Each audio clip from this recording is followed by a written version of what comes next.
guys, welcome to my channel. My name is Myra. It's so great to see you again. So today I wanted to talk to you guys about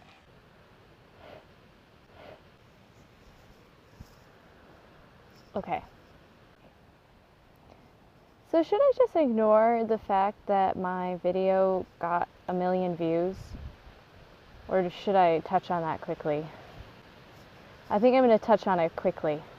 So, as I stated previously, one of my videos got 1 million views, and that is mind-blowing. I don't know what happened to make that video go viral, shall we say. But whatever I did, I hope I can do it again. The best way to describe how I feel about 25,000 subscribers, the best way to explain what that means to me is that I just see that number as, wow, 25,000 people like me. Like, they like me enough to subscribe to hear more from me. And that is extremely a huge honor, but at the same time, extremely terrifying. And I don't want to let people down, and I'm terrified that I will. But just know that I'm trying my best, and I am not prepared to have so many subscribers right now. Like, I don't know exactly what this channel is going to look like or be about. I am not good at editing. I don't have a camera. I'm just doing this on my cell phone. So please bear with me. I don't know what I'm doing. All of that being said, if you're still here, well, that's nice. I hope that I can make it clear that I am just extremely grateful and extremely shocked and overwhelmed. The thing that has done to me, though, is gaining so much popularity so quickly is that now now I'm kind of like a deer in the headlights. Like, I don't know what to record next. I don't know what videos people want to see. I'm super scared to mess up now. So pressure's on. Like, I feel the pressure, and I don't like that. I want to talk today about something that I'm extremely passionate about, and hopefully by sharing, other people can relate to this. That's the whole point of this. I have wanted to talk about this issue ever since I started my YouTube channel a year ago, but I have been waiting because I don't want to mess up. I want to touch on it so perfectly. So I'm really nervous to even try because I don't feel ready yet. But I'm going to try. So I'm just going to kind of do what I've done in previous videos, and I'm going to give a timeline of like my life and all of the things that I struggled with. There were so many things that I struggled with as a child and teenager especially. I didn't know what anxiety was and what social anxiety was all the way until I was about 17 or 18 years old. And I know that sounds almost unbelievable, but I am not kidding. I had no idea what I was experiencing or what I was going through or what my problem was. I had no idea until one time I stumbled upon it on the internet. And I remember when I read it, I still remember exactly how I felt and where I was. And I found the definition for social anxiety disorder, and I was like, oh my gosh, this is me. This explains it. This is exactly what I've been like going through this whole time. I'm just going to kind of read off everything that I struggled with as a teenager and a child. I would wear makeup to school every single day, and I had this terror of being seen without makeup. I would even wear makeup at home with my family. I wouldn't go a single day without putting on makeup. A huge one for me, a huge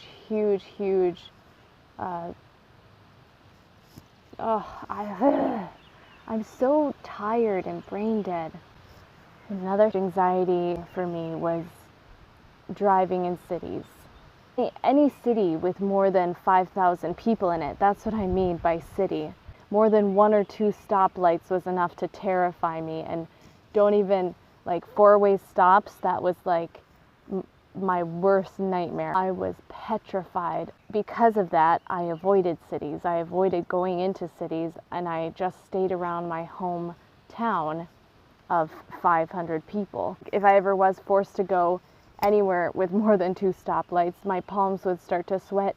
I'd get super nervous, my heart would pound, and if I was riding in the car with anyone, I would tell them to stop talking because I needed to focus. I needed all my energy focused on driving. I'd have to turn the radio off because I just couldn't bear with any kind of distraction. Another thing that caused me a lot of anxiety, and something that I just didn't do, was eat in front of certain people. Basically, when I was around anyone unfamiliar to me or anyone new, I couldn't eat. I just physically couldn't eat in front of people. This is a really long list, so you're in for a long ride. Anyway. Ordering at restaurants was a really, really big one. You know, when the waitress comes up and she's taking everyone's order, that was such a huge trigger for me. It was a huge, huge anxiety. What is that word? Trigger? Anxiety trigger. I think that's the word I've been searching for this whole time. Yeah, so I'd feel like this really huge state of dread. I'd be in so much dread and anxiety waiting for her to look at me, and every time I would always say something wrong. You know, when you're nervous, you mess up your words. I don't know if, I mean, hopefully that happens to other people, but for me, when I'm nervous, I mess up my words so badly. I still remember, actually, when I was trying to order things more. I was at a Starbucks and I said, what did I say? Yeah, I said flappuccino. That's what I said, yeah. Because I remember it was like a frappe slash cappuccino, so I was like a flachamino. Oh, flachamino, I think that was what it was. Yeah, I was like, can I have a vanilla flachamino? That's what I said. Yeah, so I'd mess up my words so bad. And on the same lines as ordering at restaurants, I couldn't bring myself to order at drive-thrus, and still that's something that causes me some anxiety because I haven't done it very much. But I had my license, you know, I think when I was 16 or 17, and it took me all the way until I was about 19 or 20 to go through my first drive-thru. And yeah, so I just avoided them for years. Like, I would always park and go in. Anything new was terrifying for me. Pretty much the biggest thing for me, and this is one of the things that I struggle with still to this day very, very much. I hope people can relate to this, and I think this is a symptom of social anxiety, because I remember I read it online, but I have an insane, intense, horrible, huge anxiety and fear of awkward situations. And I know that a lot of people feel like uncomfortable in awkward situations. If I'm in an awkward situation, I want to crawl in a hole. I want to go into a dark closet and hide there. Like, just recently, I was with my roommates and they had their friends and family over, people that I didn't know very well, and I was trying to be social and trying to talk with them, and I said something, and everyone misunderstood. Everyone at the table misunderstood what I said. They all thought I said something different than what I had meant. And so they were all offering their opinions and saying things, and I was just like shrinking in my chair, feeling like just the worst feelings, the most like embarrassment and like yucky feelings. Like, it makes me shudder. Like, awkward situations like that makes me shudder. And guess what? I literally went downstairs to my room and I went into my closet, turned all the lights off in the pitch dark, and I stayed in the closet for probably an hour or longer. And this was about 5 months ago. So I'm still dealing with this. Like, awkward situations are terrifying for me. Like, they are so, I just cannot handle awkwardness. I would love to talk to someone about this who understands or relates, because I actually have not met anyone who relates to this. Another thing that happened during high school was I get the urge to cry when I'm embarrassed. And I get easily embarrassed, very, very easily embarrassed. But basically it happened constantly in Phi Ed, physical education in high school. Anytime I was playing a sport of any kind, that was just the greatest, biggest anxiety trigger ever. Everybody watching you mess up. Oh, get away, fly. Fly away. Yeah, anyway, I just hated lots of people watching me mess up. It's definitely a trigger for me, and it still is for sure. People staring at me, which I guess makes this YouTube channel a little bit ironic that, like in my last video, 1 million people were looking at me. Calling anyone on the phone was so daunting and terrifying and petrifying that I couldn't do it. I physically could not do it. I remember in high school, I had an assignment where I had to call somebody, and I was a mostly straight A student in high school, but I failed that assignment because I did not call that person because I couldn't. So that's kind of how serious it was that I am not the kind of person that fails assignments. And slowly I've been able to force myself to do it, but I have never stopped being terrified of it and dreading it, and I definitely still put it off. And the more serious the phone call is, the more petrified I am about it, you know, like job-related phone calls, or if my boss at work calls me, terrifying, horrible. Oftentimes I don't answer and let it go to my messages, and then I call back. I don't know why, but for some reason getting an unexpected phone call is much worse than seeing a message and then calling back. I still deal with that on a daily basis. It's so hard. Another thing that I struggled with when I was young, for about 3 years after I got my license, maybe even 4 years, I only got gas at one gas station, the gas station in my little town, just because I was terrified of trying to figure out how to use the gas pumps at other gas stations. And I hope now you realize how severe my anxiety was. Like, that is severe, that you can't go to gas stations to get gas because you're terrified of trying to figure out the pumps. I was that terrified.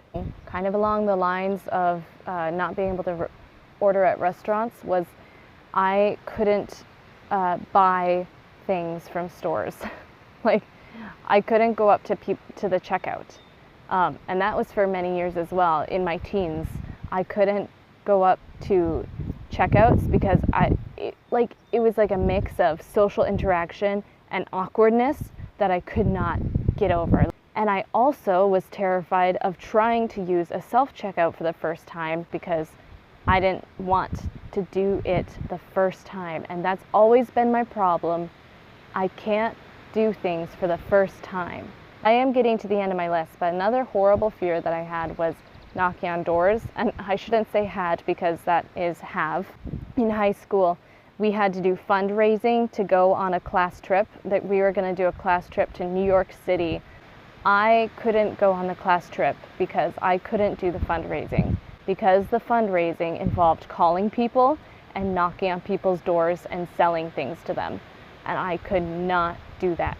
I actually did go with somebody and tried to knock on one door, and ever since then I knew it. I could not do that again. Like, it was so awful, so awkward. It was a stranger. They're like, why are you here? Who are you? What are you doing here? And that's that awkwardness that I talk about.